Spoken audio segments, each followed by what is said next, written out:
नमस्कार दोस्तों, आप सभी का बहुत बहुत स्वागत है हमारे इस चैनल पे। आज की वीडियो में डिस्कस करने जा रहे हैं मशीन इंस्ट्रक्शंस के बारे में। देखेंगे कि मशीन इंस्ट्रक्शंस क्या होती है और कौन से टाइप के हम मशीन इंस्ट्रक्शन यूज करते हैं।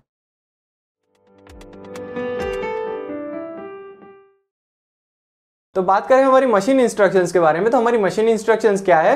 हमारी मशीन इंस्ट्रक्शंस कुछ ऐसे कमांड्स हैं जो हमारी सिस्टम या फिर हमारा मशीन रिकॉग्नाइज कर सकता है और उसकी मदद से या फिर उसके अकॉर्डिंग वो कोई सर्टेन ऑपरेशन या एक्शन परफॉर्म कर सकता है। तो हमारे जो सारे कमांड्स है, हमारी जो सारी इंस्ट्रक्शंस है, उसको हमने क्लासीफाई किया है 3 डिफरेंट कैटेगरीज में। एक है हमारा डेटा ट्रांसफर इंस्ट्रक्शन, एक है हमारा डेटा मैनिपुलेशन इंस्ट्रक्शन और तीसरा है हमारा फ्लो कंट्रोल इंस्ट्रक्शन। तो आइए देखते हैं इन तीनों के बारे में थोड़ा डिटेल में। तो बात करें हमारे डेटा ट्रांसफर इंस्ट्रक्शंस के बारे में, तो हमारी डेटा ट्रांसफर इंस्ट्रक्शंस क्या है। This are the instructions used to transfer data from a source to a destination. यानी ये ऐसी इंस्ट्रक्शंस है जिसके मदद से हम डेटा को एक जगह से दूसरी जगह पे ट्रांसफर करते हैं। अब ऐसे हमारे पास कौन सी इंस्ट्रक्शंस है। एक है हमारी मूव इंस्ट्रक्शन, फिर है load, store, push, pop, in and out.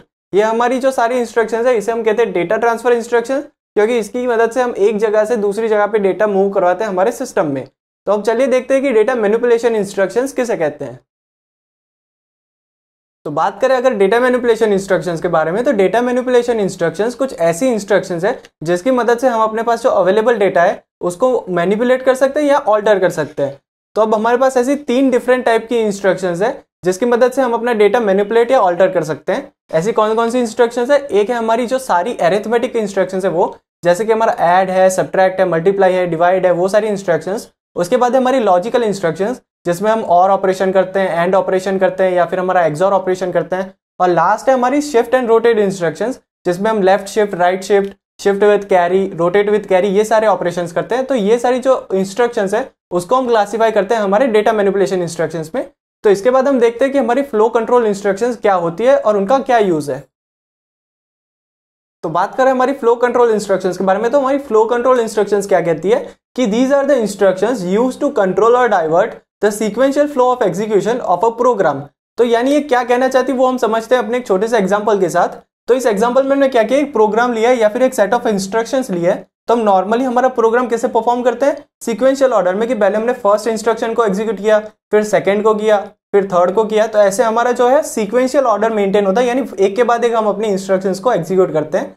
अब कोई ऐसी सिचुएशन आती है कि हमें जो है एक जगह से दूसरी जगह शिफ्ट करना है, यानी अपने प्रोग्राम में से कोई और सब प्रोग्राम या फिर सब रूटीन को एग्जीक्यूट करना है। तो उसके लिए हम क्या यूज कर सकते हैं, अपनी एक ब्रांचिंग इंस्ट्रक्शन यूज कर सकते हैं, जिससे क्या होगा कि हम अपने प्रोग्राम में से दूसरी जगह पे ब्रांच कर सकते हैं और अपने सब प्रोग्राम को या सब रूटीन को एग्जीक्यूट करते हैं और उसके बाद वापस आते हैं अपने सीक्वेंशियल प्रोग्राम में और अपना सीक्वेंशियल फ्लो कंटिन्यू करते हैं।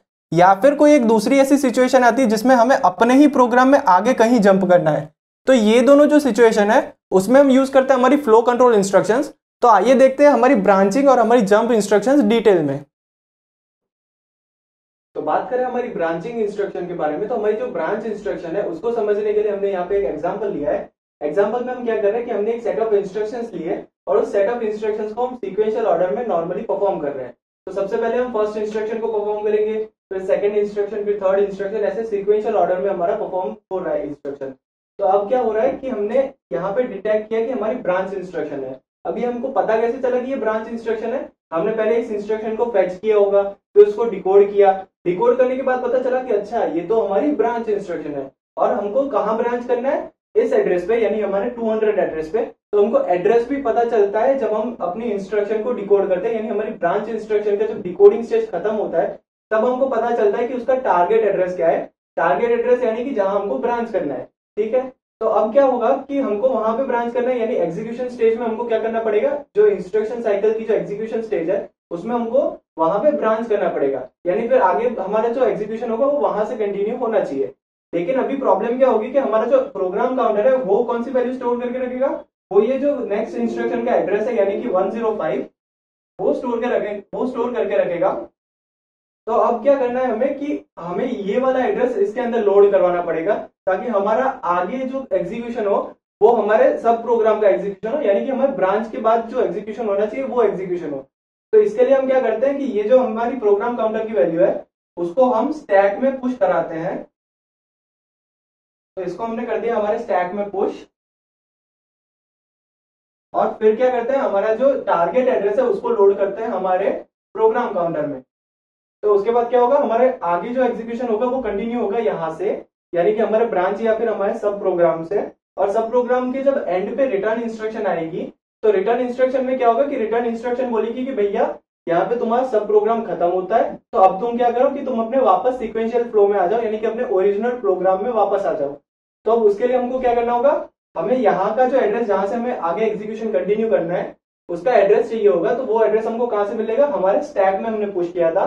तो अब हम क्या करेंगे कि हमारे प्रोग्राम काउंटर की जो वैल्यू है जो उस टाइम पे होगी रिटर्न इंस्ट्रक्शन के टाइम पे, उसको हम क्या करेंगे, हम उसके ऊपर ओवरराइट कर देंगे हमारी ये स्टैक में से जो वैल्यू है उसको पॉप करवा के हमारे प्रोग्राम काउंटर के ऊपर ओवरराइट कर देंगे। तो यानी अब हमारा वापस से सब प्रोग्राम खत्म होने के बाद हमारा सीक्वेंशियल फ्लो वापस कंटिन्यू होगा। तो ये है हमारी ब्रांच इंस्ट्रक्शन की कहानी। अब देखते हैं हमारी जंप इंस्ट्रक्शन के बारे में। तो बात करें हमारी जंप इंस्ट्रक्शंस के बारे में, तो हमारी जंप इंस्ट्रक्शंस कुछ ऐसी इंस्ट्रक्शंस है जिसकी मदद से आप अपने ही प्रोग्राम में आगे या फिर पीछे जंप कर सकते हैं। तो देखते हैं एक एग्जांपल की मदद से कि ये कैसे एग्जीक्यूट होती है। तो हमने यहाँ क्या किया है कि एग्जांपल लिया है जिसमें हमने एक सेट ऑफ इंस्ट्रक्शंस लिए है और उस सेट ऑफ इंस्ट्रक्शंस को हम सीक्वेंशियल ऑर्डर में परफॉर्म कर रहे हैं।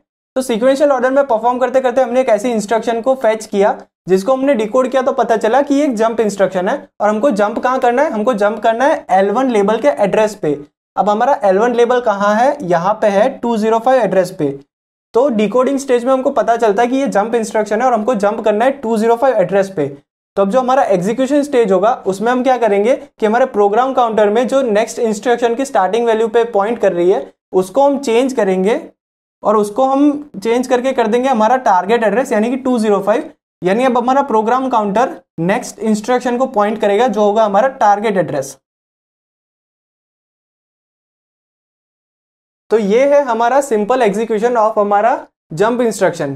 तो अगर बात करें टाइप्स ऑफ जंप इंस्ट्रक्शन, तो हमारे पास दो टाइप की जंप इंस्ट्रक्शंस है। एक है हमारे पास कंडीशनल जंप और एक है हमारे पास अनकंडीशनल जंप। कंडीशनल जंप में क्या होता है कि अगर हमारी कंडीशन फुलफिल होती है तो हम जंप करते हैं और अनकंडीशनल में हम डायरेक्टली जंप कर देते हैं। तो कंडीशनल जंप में हमारे पास है jump not carry, jump not zero and jump zero. अब ये सारी इंस्ट्रक्शंस क्या है वो हम समझते हैं थोड़ा डिटेल में। तो इसके पहले कि हम हमारे कंडीशनल जंप स्टेटमेंट्स की ओर बढ़े, अगर आपने हमारा स्टेटस रजिस्टर वाला वीडियो नहीं देखा है तो प्लीज उसको जाके रेफर करें हमारे रजिस्टर सेट्स वाले टॉपिक में, ताकि आपको ये अच्छे से समझ आ सके।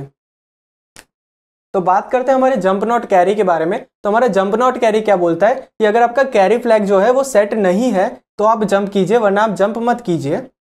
हमारा जो जंप कैरी है वो क्या बोलता है कि अगर आपका कैरी फ्लैग सेट है तो आप जंप कीजिए। हमारा जंप नॉट जीरो कहता है कि आपका जीरो फ्लैग अगर सेट नहीं है तो आप जंप कीजिए, वरना आप मत कीजिए। और हमारा जंप जीरो क्या बोलता है कि अगर आपका जीरो फ्लैग सेट है तो आप जंप कीजिए। फिर बात करते हैं हमारे अनकंडीशनल जंप्स के बारे में।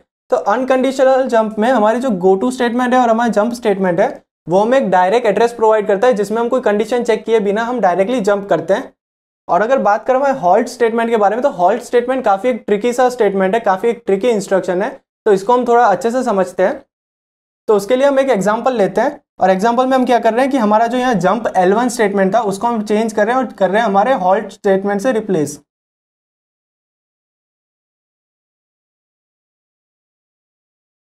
तो हमारा हॉल्ट स्टेटमेंट क्या करता है कि हमारा हॉल्ट स्टेटमेंट कहता है कि आप क्या करें कि आप अपना टारगेट एड्रेस खुद ही के ऊपर रखें, यानी कि यहाँ पे हम बार बार अपने ही इंस्ट्रक्शन पे, अपने ही एड्रेस पे बार बार जंप करेंगे, जिसकी वजह से हम यहीं पे हॉल्ट करके रखेंगे और हमारे आगे एग्जीक्यूशन परफॉर्म नहीं होगा। तो इसी के साथ हमने कंप्लीट कर लिया है हमारा जंप इंस्ट्रक्शन वाला टॉपिक। मिलते हैं आपसे अगली वीडियो में जहां हम बात करेंगे इंस्ट्रक्शन फॉर्मेट के बारे में।